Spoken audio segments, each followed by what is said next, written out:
We are very excited for our morning session. Today, starting with Richard Brito for Lisbon, who is going to tell us about black holes as laboratories for ultra field. Thank you, Jose. Good morning, everyone. So what the talk I'm going to give, so I'm going to switch immediately to the first slide. So the basic idea, if you fall asleep, is to use black hole observation specifically to search for ultralight particles. I will try to convince you why that can be done. In particular, I should say as a disclaimer, I'm not really in the field of lensing or anything like that. I'm actually completely new to this subject. I mostly work on these ideas, mostly in respect to trying to detect ultralight fields with gravitational waves. I will not really talk about this today, but I will explain in 30 seconds how this can be done as well. But 2 years ago, I was asked with several other people. So there was this white paper from, well, here, I think we called ourselves the next generation ngEHT fundamental physics science working group. So the idea was to write a white paper for, next generation, an upgrade, or not really an upgrade, but next generation EHT, and write the science that we could do about it. In particular, there's a section, so it's section 4 in this white paper, if you go there, specifically on detecting ultralight field, ultralight particles. And what we were asked specifically is with, event horizon-like, telescope-like observations, what you can tell about this. So before going there, let me just give you a short idea why actually black holes are ideal to look for very light particles. So the way normally people think about the next frontier in particle physics is mostly going to the high energy frontier. So it's basically the LHC, for example, colliders and next generation colliders, etc. They want to push these energy scales further and further, try to detect particles with higher and higher masses. However, there's a whole range of masses, especially in the low mass range, that they are not that well probed in some ranges. So, and there's, as I know, no strong reasons why there should not be particles that are very light. And in particular, there's very good candidates for extremely light particles. The most famous one is the axion.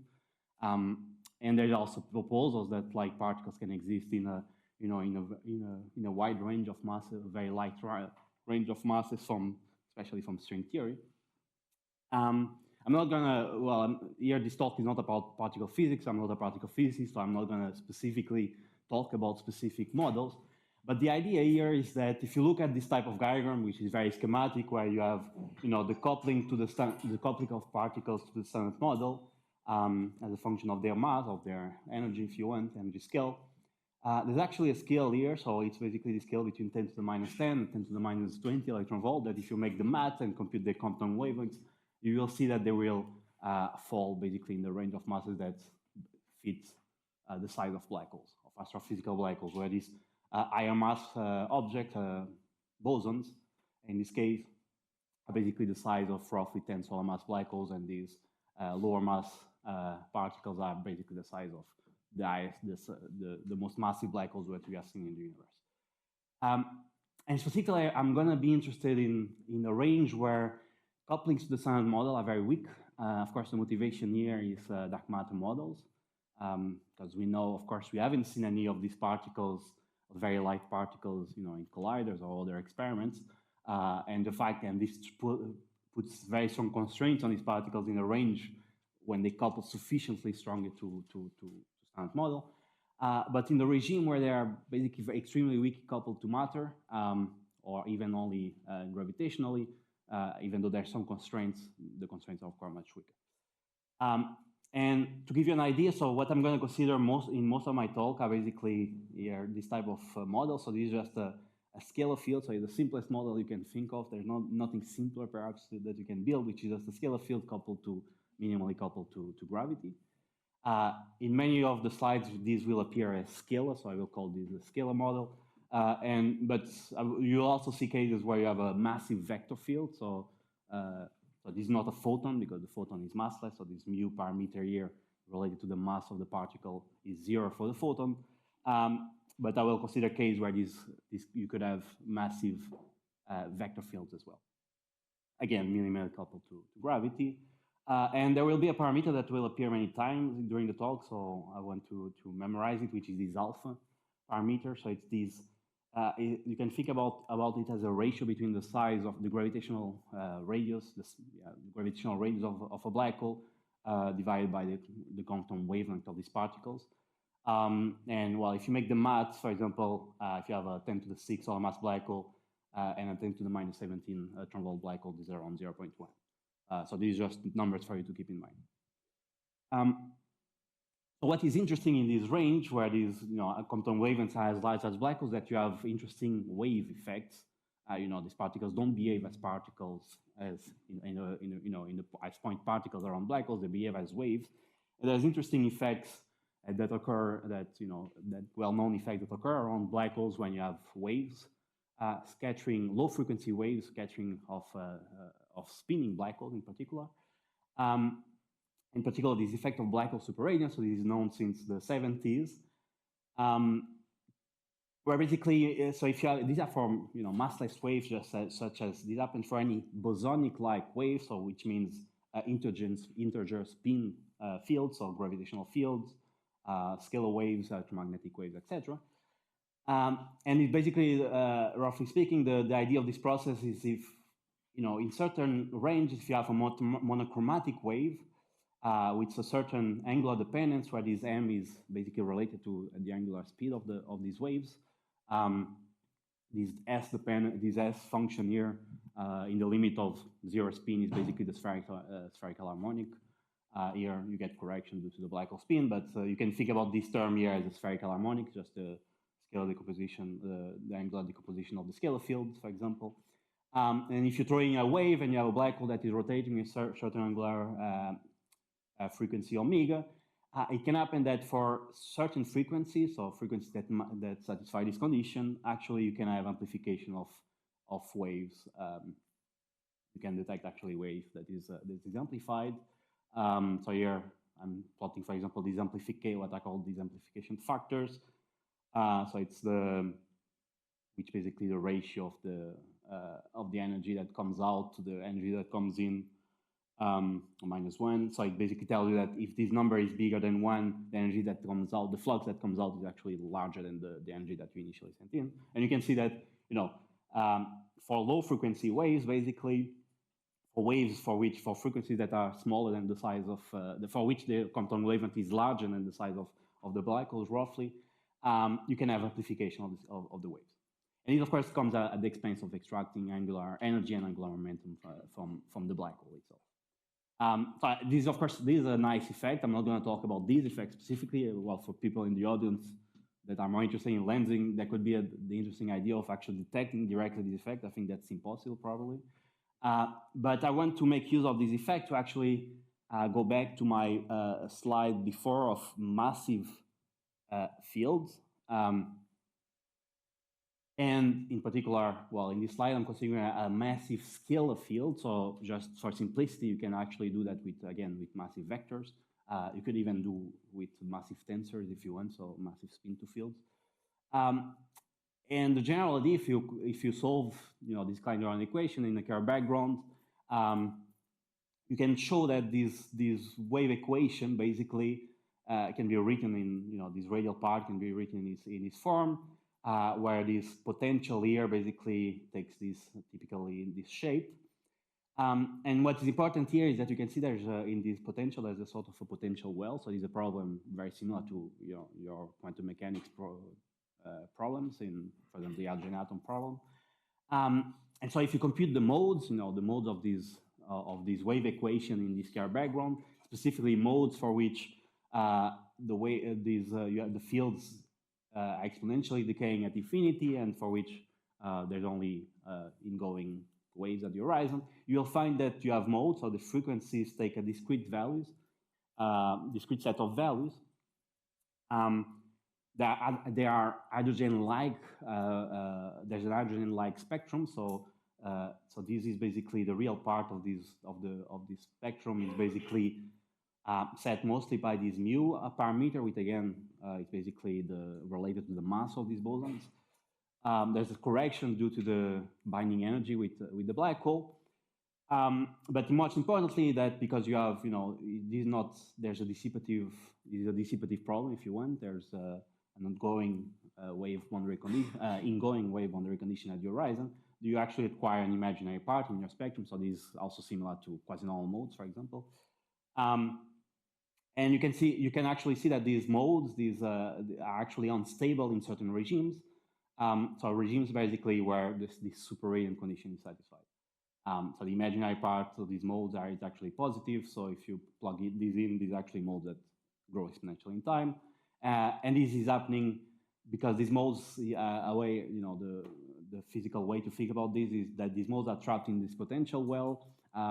They have frequencies that satisfy these conditions, so this is the superradiant condition, and so they can extract energy. But because they are trapped in this well, they can keep doing this process ad infinitum in principle. And particularly this, the most unstable mode is typically the lowest energy mode. Well, you need m bigger than 0, but it's typically this L equal 1 for a scalar field. And it is maximized roughly when this alpha parameter is 0.5, but this happens in a range of alphas, normally, small enough alpha, basically. So before going to actually the signatures of these effects, specifically for EHT, let me just try to describe very roughly all these actually, the fact that you have this instability or how it develops and what happens. So the idea is that you start, if you start with a black hole that has some initial mass, initial spin, initially there's only, for example, quantum fluctuations of this field around it. But because if the system is unstable, so if you have a field with the right masses in nature, and the black hole with enough spin such that you could have this condition being satisfied, the idea is that these quantum fluctuations, because the system is unstable, will start growing in time, and eventually they will start extracting energy from the black hole, and eventually you will form these, what normally are called boson clouds. This process basically stops whenever, because you basically extract spins from the black hole, this angular frequency of the black hole goes down, so at some point you saturate this instability. And so you form these bosonic clouds around quite naturally. So this is an example of this evolution that we did almost 10 years ago already. So where you see basically, so this for a particular black hole mass, the mass of the boson here is 10 to the minus 18 electron volt. And in this evolution, there's actually accretion of an accretion disk as well, just to see if accretion affects this process. So this accretion that is happening at 0.1% of their Eddington rate, for example. And you see that, for example, you start with a black hole at these spins. As you evolve the system, the black hole suddenly loses spin and basically then follows this critical line. And this critical line here is basically the line that satisfies this condition. And at the same time, you're basically creating this cloud. So this ms here is the mass of the total mass in the scalar field, and you're creating this cloud. That eventually disappears in this case is because if you have a real field, actually these fields also emit gravitational waves because they are oscillating. So these are oscillating clouds. That's the way you should think about it. And they are non-strictly symmetric. So they actually, there's a non-zero quadrupole moment that is oscillating time, and so you produce gravitational waves with typical frequencies, that are related to the mass of the bosons, and also that's another way to actually detect these particles that I'm not going to discuss here. The main idea is that you see that these black holes, if there are these particles in nature, they will typically, if they are born inside these holes, and these holes basically tell you here, this plot here in this blue line shows you the regions where basically inside this region, the superradiant stability timescale is much shorter than, for example, the accretion timescale in this case. So a black hole that is born here basically will quickly spin down, in this case, in just 20 mega years. Yes. But then, because we've put some accretion of gas, basically this black hole continues spinning up after reaching this critical line. And of course, if there's no accretion, it will just stay there forever. But the point here is that you tend to follow these lines if you have this process. The timescales can be quite short in astrophysical senses. So these some numbers, for example, for 10 to the 5 solar mass black hole, some 0.9 spin, for example, this is just 1,000 years. This gravitational emission on the other hand can be quite large. So which means that these clouds can live for a very, very long time, right? So they can be there as we observe them. The timescales can, highly depend on the nature of the field, whether they are scalar fields, vector fields, or even tensor fields. So the first idea, now going actually to the observation. So this is perhaps the most obvious way that you can test this, and has been there since since 2000, has been proposed already since 2010. And the idea is to basically use black hole spin measurement just to constrain the existence of these particles. The idea is simple, is because of what I say, that the particles tend to follow these lines. They tend to avoid being inside these regions where an instability timescale is much shorter than, for example, accretion timescale, typical accretion timescales, for example. If you have particles with certain masses, you see that there will be regions where the instability timescale is sufficiently short that you would expect that black holes are not there, basically. This black holes with that, for example, here, if you have a particle 10 to the minus 19 electron volt, for example, in this case, or a vector particle, for example, if you measure a black hole here, living there, for example, this black hole should not be living there if this particle exists. And so the fact that you measure it will constrain the existence of these particles. And so these plots show you basically in the spin versus mass diagram, the regions where the instability timescale are short enough for different boson masses as a function of the black hole mass for different types of bosons, so scalar fields, vector fields, and tensor fields. You can see that as the nature of the spin nature of the field increases, actually this region becomes wider and wider. I'm showing you the tensor. There's actually other problems with tensors that I'm kind of avoiding. If you're interested, I can discuss. But essentially, that's the idea. So in terms of, for the black hole that the EHT has seen, there's a very simple thing that you can do. So, assuming that you measure very well the mass of these black holes, so you can basically fix the mass and just do a diagram of the boson mass versus the spin that is not well measured or not measured at all, at least up to now, and draw regions where where these black holes will be unstable if they exist. So, for example, say there's a star and then M87 star.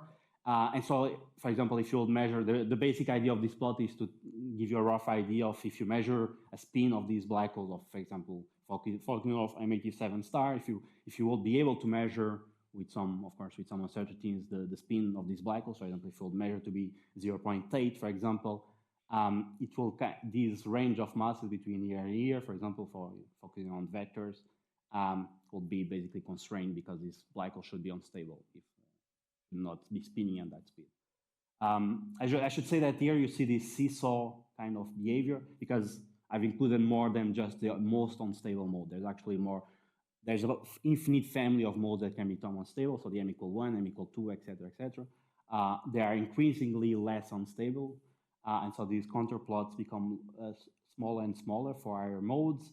That's why, so this kind of a junction between the M equal 1 unstable region and the M equal 2 unstable region. You could draw more modes if you want here, but there's only a finite number of modes that can become unstable within the age of the universe. So this is a kind of indirect way to impose constraints, more perhaps interesting for this community about lensing. So this was a paper that came out when we were actually working on this white paper. This idea came mostly from Mi-Fan Chen, so a postdoc at the Niels Bohr Institute. Where the idea was to basically study, you have these oscillating clouds, And so these oscillating clouds, they will cause perturbations to your metric. So there will be a stationary perturbations that in general will be small for clouds that you expect to be formed through superradiance, because superradiance can at most, in the best case scenario, extract up to 10% of the energy of the black hole. In general, less. So the stationary perturbations to your metric will be in general not very large for superradiant clouds. But there's also an oscillatory component. So in specific case where you have real bosonic fields. And so the idea was to understand if you include these metric perturbations due to the presence of this oscillating cloud, all they will deflect geodesics passing through this cloud. So this is basically a depiction of the fundamental state, the most unstable mode for the scalar field and for the vector field. You see that they have actually different shapes. For scalar field clouds, they're actually more like dipolar. So they form a kind of a torus around the black hole. For vector clouds, actually, they can have a more spherical shape around the black hole. That's the most unstable state can have this state. And in this case, they are oscillating. So as you have, if you send, for example, here, there's a very simple experiment where you have your black hole and you send in a photon, and the photon in this case passes very close to the near critical orbit, so to the bound photon orbits of these black holes, so the photon ring, if you want. And in this case, well, that's an example where this geodesic passes does in this case 2 turns around the black hole. And you can see, so basically what is being shown here is geodesics sent at different oscillation phases of these bosons. There's actually a white line that you cannot see, which is the unperturbed case, and the other colors are basically so adding this term at different times in the different oscillating phase of the boson. And the idea here is to show you that essentially these deviations tend to be small outside, in most of the space-time, except close to the photon ring. And the reason is basically because the photon ring, any small deviation of geodesics close to the photon ring tends to grow exponentially, essentially. There's difference between scalar and vector clouds. In particular, scalar clouds, due to their stress energy tensor, actually don't cause a leading order, don't cause actually a spatial delay. They only cause a time delay of photons that arrive. So they will be more difficult to detect, probably. On the other hand, vector clouds, again, because of the specific stress energy tensor, actually causes also spatial deflections like the one you see here. And so for this case, we thought about using this idea that is from 2021 of basically using this photon ring autocorrelation, so that aims at measuring the photon rings around the black hole and the basic idea. So there's people in the room that can tell you the story much better than me, but I'm going to try to explain very shortly. The basic idea is that close to the bound photon orbit, if there are actually points, for an observer in the observer sky, there are actually points in this observer sky that come from the same source and that are related to photons that did, for example, you have direct emission. You have a photon that did 1 alpha orbit around the black hole. You have a photon that does 2 alpha orbits, and this shape is basically completely characterized by these critical exponents, parameters of the bound photon orbit. So where this gamma is basically the Lyapunov exponent. Do I have? Okay. This tau is the time delay between a pair of photons that is separated by 1 alpha orbit, and this theta parameter is the angle swept by 2 photons that sent by the same source that are separated by 1 alpha orbit. So, for example, in this case, is actually this angle here. For example, this theta 0 for Schwarzschild is pi. So if you have two photons that were sent and they do one more alpha orbit than the other, they will be separated by an angle pi in the sky. Here it's not exactly pi because there's actually some spin. And so they had this, in this paper, they had this idea of using these autocorrelation functions for intensity fluctuations of the image. In this case, for simplicity, for polar observers, so observers, they're all observing phase sun, which are basically correlation functions of these fluctuation in the intensity of the image, measured at different times and different angles in this observer sky. And what they showed is that this correlation function actually peaks, at points in the sky, at points in this t versus phi, this phi axis. And basically because there are points here that basically, because they are coming from this, for example, this point and this point, because they are coming from the same source, they are highly correlated, right?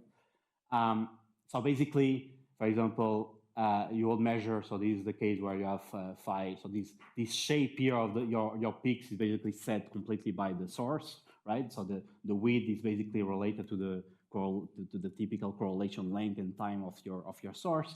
But these peaks, so the difference between this, this time difference between this peak and this peak is basically completely set by this tau parameter. Where this n is basically an integer that tells you the difference in alpha orbits between a pair of photons. So for example, between this peak and this peak, this correlates photons that are separated by just one alpha orbit in this case. Okay, going super fast now. So we thought about the potential observable of the deflection of these oscillating clouds, of the deflection of geodesics due to the oscillating cloud, in particular geodesics that pass close to the photon, to the bound photon orbit. And the idea is, if you have this oscillating field, this will create basically shifts in the peaks of this correlation function that oscillates with time, where this omega parameter with this frequency or the period is basically set by the mass of the boson. For example, 10 to the minus 20 electron volt boson will give an oscillation around days. And so basically we by doing background ray tracing, we measure this amplitude of these oscillations, and this plot shows you so the mass. So this is the mass. So this axis is the mass of the cloud as a function of the mass of the black hole, as a function of this alpha parameter, which again I'm putting here for you to remember. For example, in this case for a vector cloud, and in this region, so this line here separates basically cases where the amplitude of the oscillation. So if you are below this curve, the amplitude of these oscillations will be typically much smaller than the typical correlation length of your source, which means basically you will not be able to actually see these oscillations in these peaks. Above these lines, basically these amplitudes can be much larger than the typical width of the vacuum, not the vacuum, but the correlation length of your sources. And so you could be able to, you could hope to actually detect these. So the idea is, if you measure actually one of these peaks, the idea will be to first, if you measure it and you don't, this will allow you to impose a constraint on this. If you don't measure, just by the fact that just by setting a constraint on the maximum amplitude that you can have, and then you could even think about measuring these oscillations. Whether that can be done, I don't know. I'm not on the observation side. I will leave that to you to actually decide. Okay, so in my final minutes, I want to say a few words about other works. Actually, I didn't explain fully this plot. I wanted to explain to also pass to the next slide. So this green region, actually, it's basically the limit that you can actually extract, that you can hope to extract from superradiance. So from superradiance, basically, you can only form black holes that are below this range. If you measure a cloud that has a mass above this range, it will have come from somewhere else and from superradiance. And this region here comes from work by Pedro, by Ivo as well, in particular for vectors by Ivo, where they basically looked, more if you want, at the stationary part of the perturbations, which basically the fact that you have this cloud that changes your potential, so it changes the size of your ring, because the mass in the system is larger than the case where you only have a pure black hole. And of course, in this case, you actually have to use some independent measurement to get the mass, for example, for star motion, for example, because of the degeneracy between the angular size and the mass to distance ratio. And so that's what actually I'm showing you in this slide, where this is the case where you actually have no oscillations, where the field is actually not oscillating. So this can happen if you have a complex field. So if you have a complex field, actually, whatever I said before about the oscillating cloud doesn't work. And the reason is because for this case, you can actually find truly stationary solutions of Einstein's equations with a scalar error or vector error that are truly stationary, because if the field is complex, actually, this factor here basically cancels out, the fact that you are taking, multiplying the field times this complex conjugate, this factor completely cancels out, and actually you can have truly stationary cloud. So this, in the complex field, in the complex bosonic case, you actually have no oscillations. You'll have still difference in, for example, the size of the ring, just because there can be large perturbations to the spacetime. So this is an example taken from Pedro's paper of a scalar cloud in the case where you have a black hole that has 95% of the total mass in the system, 25% and 1.8%. And you can see as you increase the total, or in this case, you decrease the total mass of the black hole with respect to the mass in the boson, you can see that the shape of these rings can change quite a lot, or these shadows can change quite a lot. In this case, you can see, for example, when the total mass in the cloud is smaller, you can see that this shape is actually much more Kell-like, so much more difficult to distinguish from Kerr black holes. Okay, so I have 0 minutes, and I wanted to say something about non-gravitational interactions. So I'm going to be very quick here. Everything I said so far was about bosons that don't interact at all besides gravitationally. This might not be actually the most interesting case if you think more in particle physics terms. In particular, for example, people are quite interested in these axion-like particles that in general have self-interactions and also couplings to photons. And there's been a lot of work on this subject, and actually lately, that have shown that this interaction in general can limit the growth of these clouds. And the basic idea is because you have an additional channels for dissipation, you can limit how much energy you can actually extract until these terms become important. And when these terms become quite important, you start having a lot of emission of, for example, photons or action waves that limits the growth of these clouds. And so this can invalidate, for example, constraints coming from black hole spins, etc. But there's other ways to look at these through, for example, polarimetric measurements of the shadow.